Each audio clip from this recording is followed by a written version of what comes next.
안녕하십니까. 이준의 돈 버는 부동산 시간입니다. 날씨가 많이 춥습니다. 추운 만큼 이 부동산 시장에서 우리 시청자들, 투자자들, 실수요자들 너무너무 공부를 많이 하셔야 될 것 같아요. 조어도 아니고 계속 새로운 용어들, 지역들이 생겨나고 있는데요. 청약 조정 대상 지역, 투기 지역, 투기 과열 지구, 이번엔 또 위축 지역을 지정할 수도 있다. 미분양 관리 지역. 용어들이 너무 많습니다. 너무 많아가지고 내 부동산이 도대체 내가 살아야 될 집이 어디에 속하는지 모르고, 또는 중복, 교집합으로 이루어진 지역들이 많습니다. 서울 25개국, 특히 세종시가 그런데요. 이런 데 있어서는 투자에 있어서 정말 공부 많이 하셔야 되고 많이 알아보시고 그리고 들어가셔야 될 것 같습니다. 그 중에 하나가 요즘 제일 핫한 지역입니다. 재개발, 재건축 얘기인데요. 저희 고재풍 박사가 이제 실무를 다뤘다면 우리 김정우 변호사는 재개발, 재건축 실무 소송 사례를 통한 노하우를 전수하는, 보상 노하우를 전수하는 시간 이어가고 있는데요. 오늘 두 번째 시간입니다. 자, 오늘은 재개발구에서 이주 정착금, 주거 이전비, 이사비 지급 대상자와 청구 방법에 대해서 얘기할 거고요. 얘기 나누기 전에 소개해드리겠습니다. 법무법인 센트럴의 김정우 변호사 나오셨습니다. 안녕하십니까? 예, 안녕하십니까? 잘 지내셨죠? 예, 잘 지냈습니다. 오늘 주신 자료를 보니까 오늘 주제가 재개발 구역의 주택 세입자 현금 청산자 등 인정된 주거 이전비와 이사비, 이주 정착금 보상 등에 대한 내용과 실제 소송 사례를 다뤄주신다고 했는데요. 쟁점이 된 게 한 몇 가지를 적어주셨는데, 첫 번째, 보상 대상자가 되기 위한 요건, 두 번째, 보상을 받기 위해서 주의해야 될 점, 세 번째, 보상금 청구 방법, 네 번째, 보상금에 대해 연 15%의 연체 이자를, 지연 이자를 청구할 수 있는 방법 등을 오늘 다뤄보도록 하겠습니다.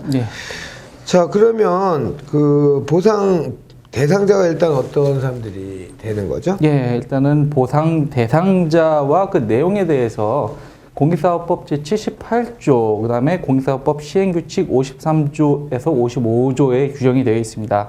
보상 대상자는 크게 주거용 건축물의 소유자, 그리고 주거용 건축물의 세입자로 나눌 수 있고요. 각 보상자가 되기 위해서 추가적으로 이제 법정 요건을 충족을 해야 되는데요. 이와 관련돼서 크게 세 가지 정도가 있습니다. 언제부터 재개발 구역에 거주를 했었느냐, 거주 시점의 기산점에 대한 요건이 있고, 또 언제까지 거주를 해야 되느냐, 거주 기간의 요건이 있습니다. 또 무허가 건축물이 보상 대상에 해당이 되느냐, 이런 문제가 또 있습니다.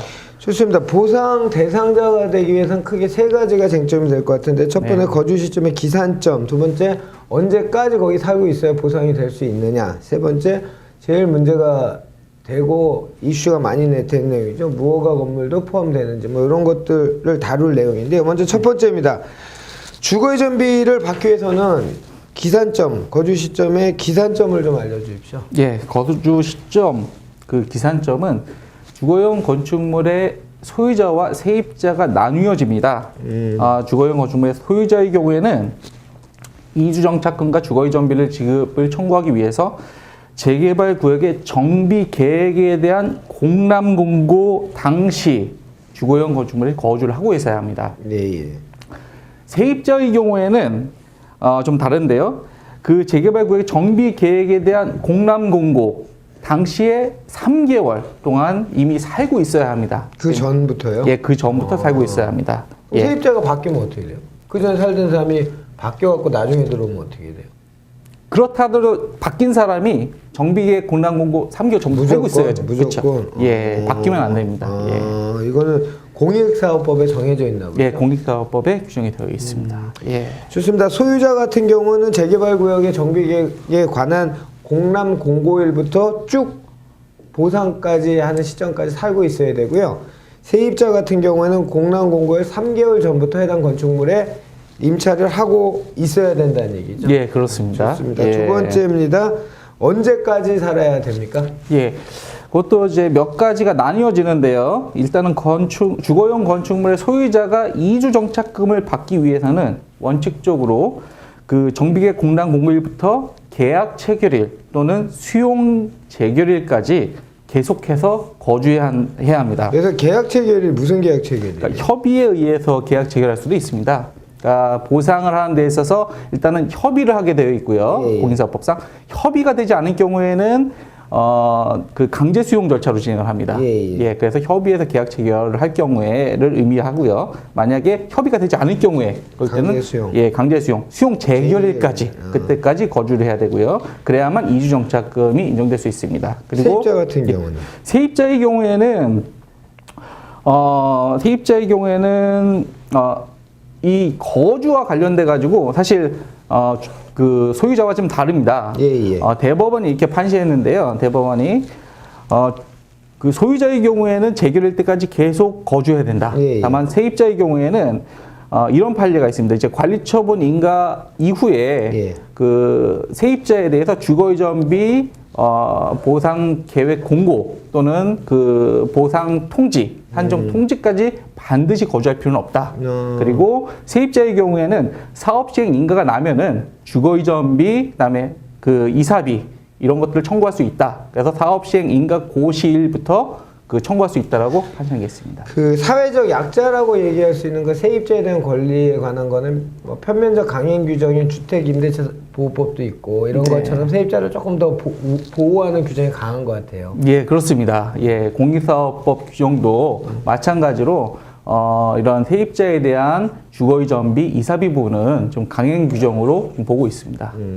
그래야 되겠죠. 아무래도 뭐 우리 하는 얘기로 집 없는 서름이 얼마나 크겠습니까, 그죠? 예. 그리고 또 나가기까지 해야 되는데 예, 그게 그렇죠. 너무 엄격한 잣대로 하면 사회적인 어떤 문제가 좀 될 수 있을 것 같습니다. 네. 자, 세 번째 질문입니다. 무허가 뭐 건물도 보상받을 수 있을까요? 예, 무허가 건축물 같은 경우는 원칙적으로 그 소유자의 경우에는 이주 정착금과 주거이전비 보상 대상이 아닙니다. 예.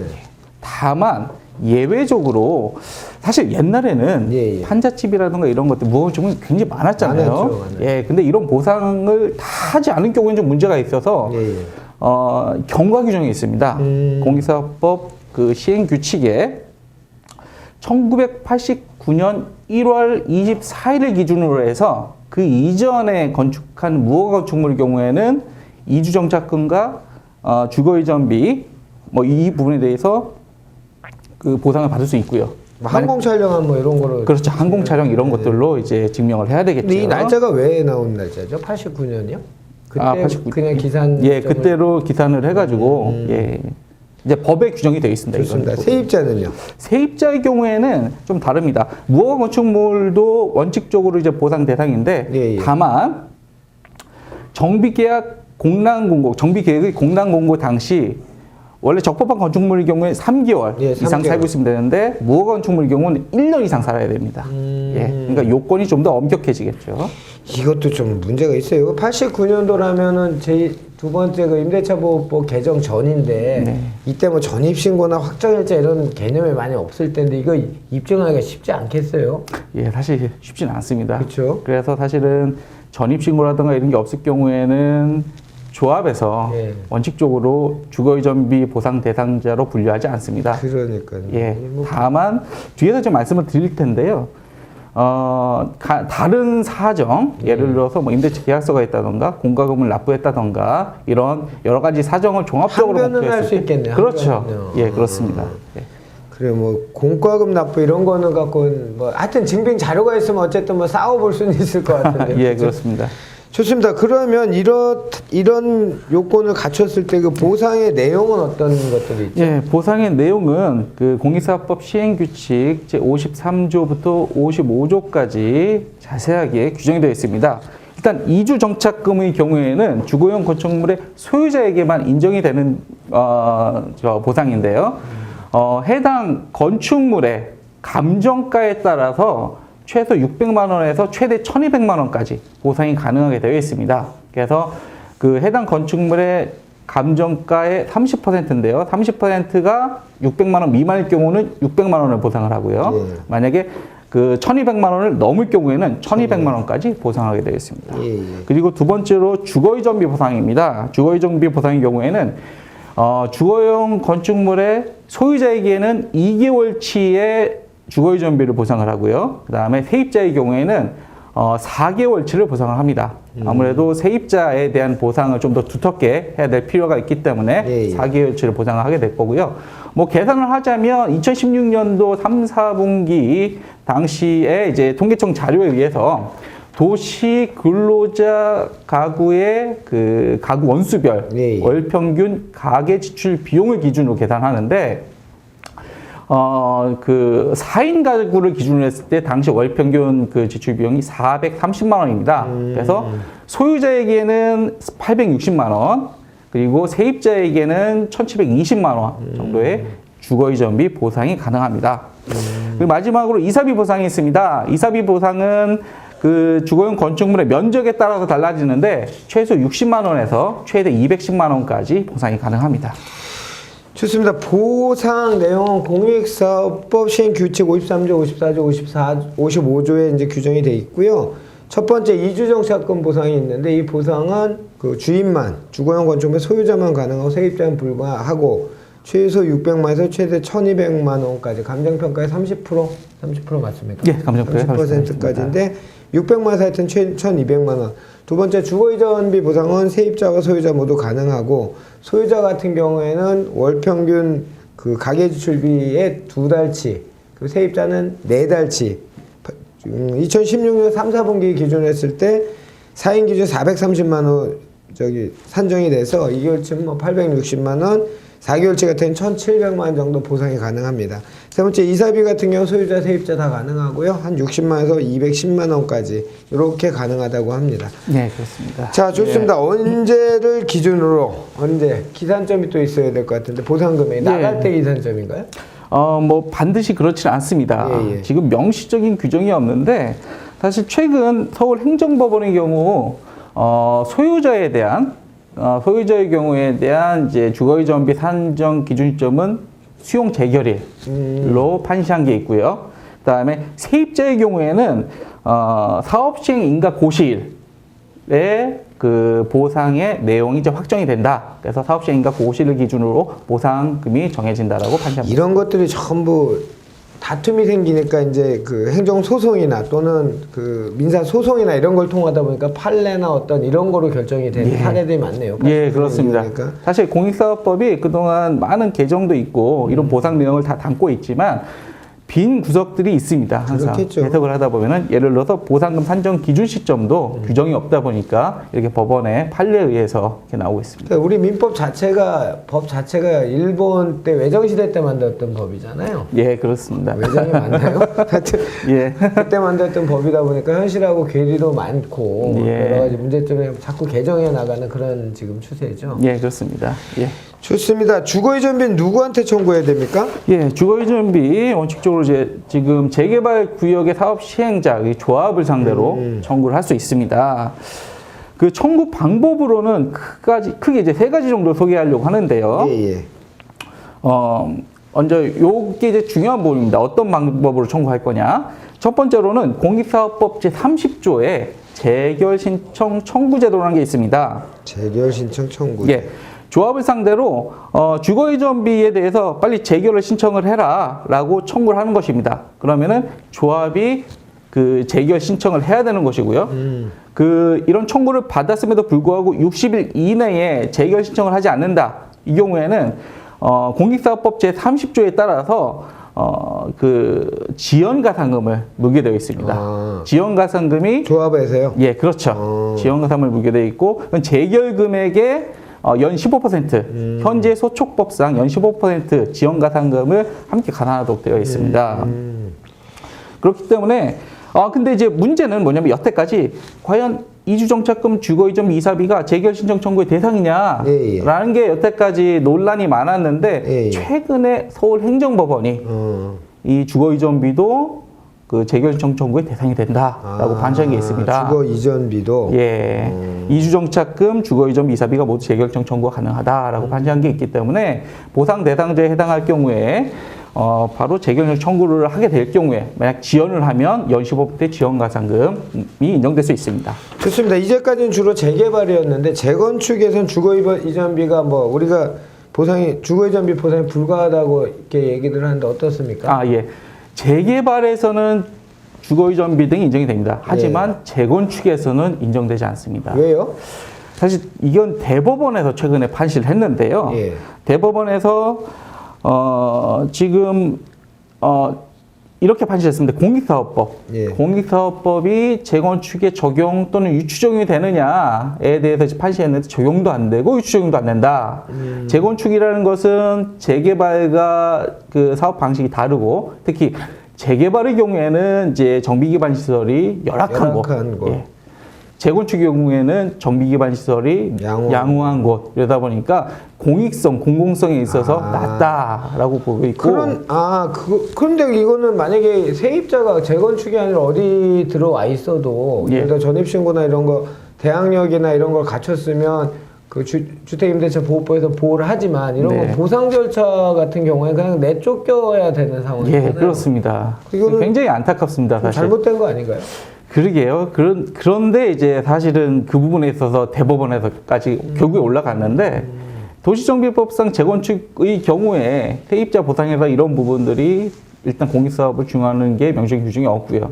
그렇기 때문에 공익사업을 유추 적용해야 된다라고까지 주장을 했지만 대법원에서 유추 적용할 수도 없다라고 판시를 했습니다. 참 안타깝네요. 그럼 여기 세입자는 보호받을 방법이 없네요. 사실 재건축 쪽은 재건축에서는. 그렇습니다. 사실 그게 안타깝습니다. 그래서 저는 제 개인적으로는 도시정비법을 좀 개정을 해서 이 세입자, 재건축 구역에 있는 세입자를 좀 보호할 수 있는 그런 방안들, 그런 규정들을 뭐 함께 삽입을 해야 되지 않나 이렇게 좀 생각하고 있습니다. 그게 뭐 도정법이 도시 및 주거환경 정비법 자체가 원체 많이 액티브하게 바뀌다 보니까 이런 세세한, 그러니까 사소한 거라 생각하는 이런 부분이 놓친 건데 사소한 게 아니고 이게 굉장히 큰 문제거든요. 불평등이나 어떤 사회적인 이슈가 될 수 있는 이런 문제들이거든요. 예, 그렇습니다. 예를 들면 조금 다른 얘기지만 예전에 용산 참사나 하여튼 세입자에 관련된 거는 무진장 더 배려를 해야 되고 네. 과도하지는 못하더라도 예. 최소한은 보장을 해야 된다고 생각이 드는데. 네, 맞습니다. 예.